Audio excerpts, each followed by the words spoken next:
Can everyone hear me? Doing something a little different today, and it's called audience participation.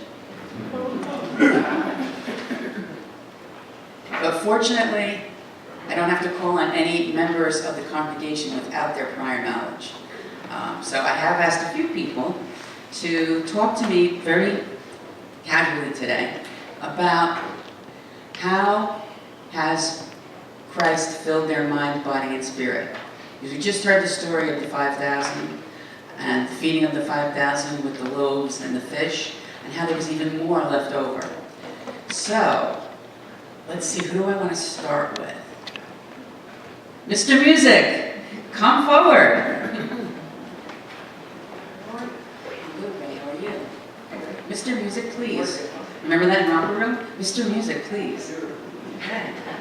So, Ray, we did talk, I asked you the question earlier this week, and you said you would be happy to do it. So, how has Christ filled your mind, body, and spirit? Well, it's going to be through the music. That's kind of how I work, through the music to try to. That's my ministry, is the music. So I don't know about you guys, but do the song lyrics stick in your head, especially ones that you like a lot? So if you think about it, you're praying the scriptures in your head because you're singing the songs in your head, and sometimes they just won't leave your head. Absolutely. Most of the time, actually, all week long, they're kicking around. And I really think that certain songs stick in your head for reasons. It's not just by chance. Like you might be going through difficult times, or like we all do. And then these certain song lyrics are in your head, and if you care to notice and think on them and meditate about them, they will help you. But if you're just like, oh, the song just won't leave my head, and you just kind of dismiss it, you're missing it. You're not connecting to it. So when you're playing the music, you have to be so invested in the music because you can't perform it unless you are. So all my friends that are going to be up here playing, you guys know me already. You know what I mean about having to be totally invested. You will play the wrong notes. You will play the wrong chord. You won't sing the right if you're not 100% focused on it. So to me, that is a really strong sense of praying. You can't just kind of go through the motions when you're doing it that way. You have to be 100% completely invested in it, or else it just doesn't work. That's how it's working for me. I can't imagine being in church without being involved in the musical part of it. I probably would never come to church if I wasn't performing the music. I wouldn't just come and sit and listen. It wouldn't do it for me. I have to be. So as a teenager, when I wanted to learn guitar, and I didn't have money for lessons. And I scraped up enough money to buy a cheapo guitar that worked after about a year or so. But anyway, the church people were the ones that taught me the chords for free. But what did I have to do to learn the chords for free? Was come to church. I had to come to practice, and I had to play in church in order to keep learning the chords and how to play. So it kept me coming to church. And then the rest of it happens. And it happens to me for a reason. To me, that's how it spoke to me. But to other people, it might be different ways. Like, might be this for you. Reading, preaching. For me, if I had to preach, I would be a nervous wreck. But tell me to play a song, I'm like, sure, what do you want me to do? It's like that for me. So that gives a little insight. Thank you, Ray. That's great. I love the music too. I listen to, I'm a big fan of contemporary Christian music. I only have that playing on my radio. And of course I have to, when my daughter comes in the car with me, she immediately changes to her station, so I just have to, okay, so let's see what I can find in these lyrics now. They might not be the lyrics that I like, but okay. All right, my next victim is my dear poet laureate friend of our church, Doris Smith. Come forward. I shouldn't call a victim. thank you, Doris, for sharing. Do you want me to hold the mic, or you can? Okay, you. When Pat first asked me to say something here, I am not like Ray, who can just speak off like he did. So my forte is a poem, because otherwise I'm petrified in speaking to a lot of people. So here goes. And I had a hard time with this in the beginning. For the first 2 days, I said, am I going to do it? I don't. Maybe not. Pat said, well, you call me up to the last minute. And I said, well, Lord, what do you want me to do? So I struggled for 2 days. And Carol knows, I worried, and I said, should I, shouldn't I? And then finally, I just couldn't get anything together. And I just threw up my hands and I said, Lord, apparently this is not what you want me to do. So just show me. So I went to bed that night. And I woke up at 1 o'clock in the morning, as I often do. And lo and behold, this poem came to me within 3 hours. And I just could not believe it, because that's the way the Lord works.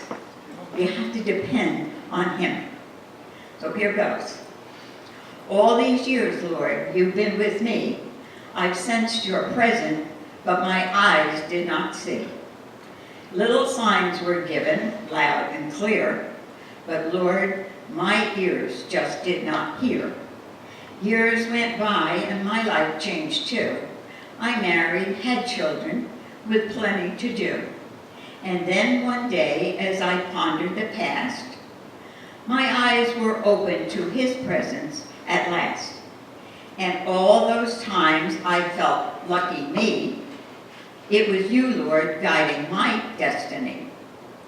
Now as I read the scriptures each day, I stop and contemplate what they say. Rules to live by are all right there, and they strengthen my being through every prayer.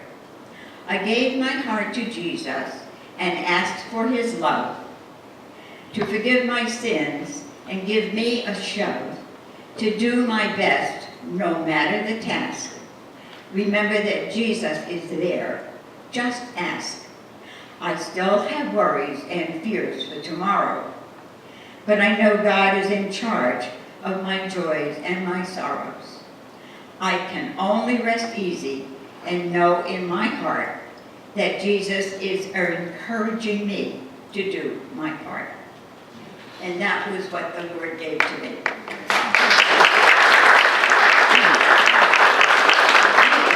I knew you could do it. All week long I was waiting for Doris to call me back. She called me back on Friday. She says, okay, yes, I'll do it. I said, well, did you write a poem? She says, no. I knew that would come to you. I knew that would come to you.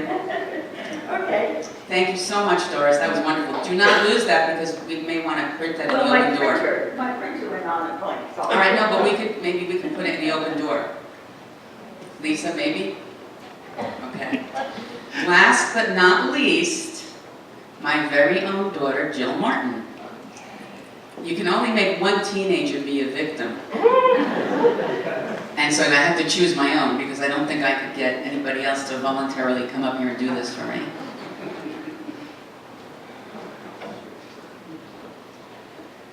How are you, Jill? Okay. So how has Christ filled your body, mind, and spirit?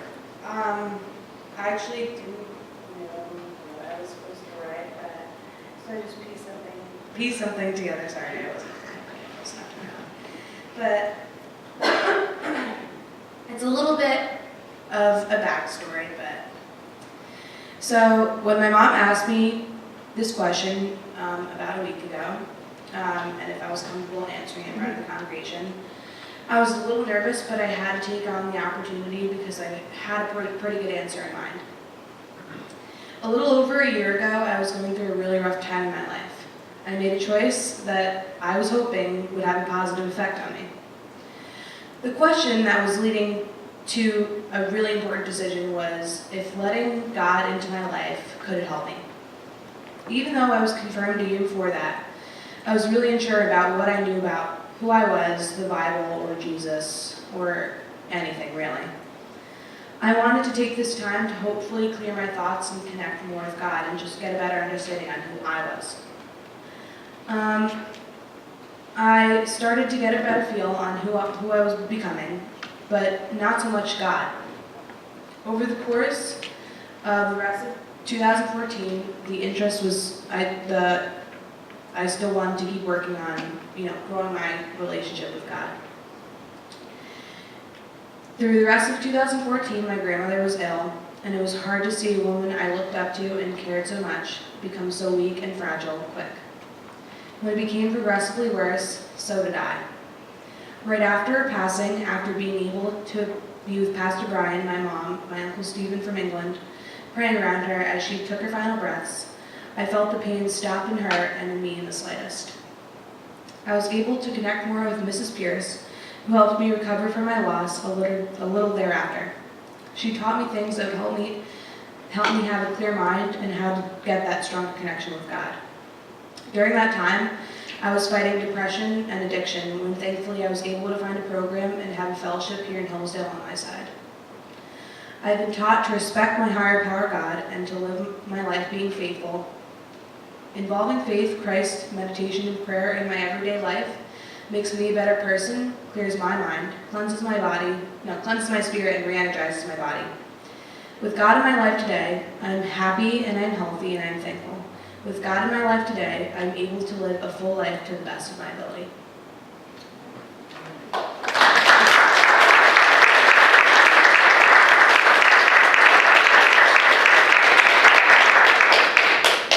I wasn't prepared for that.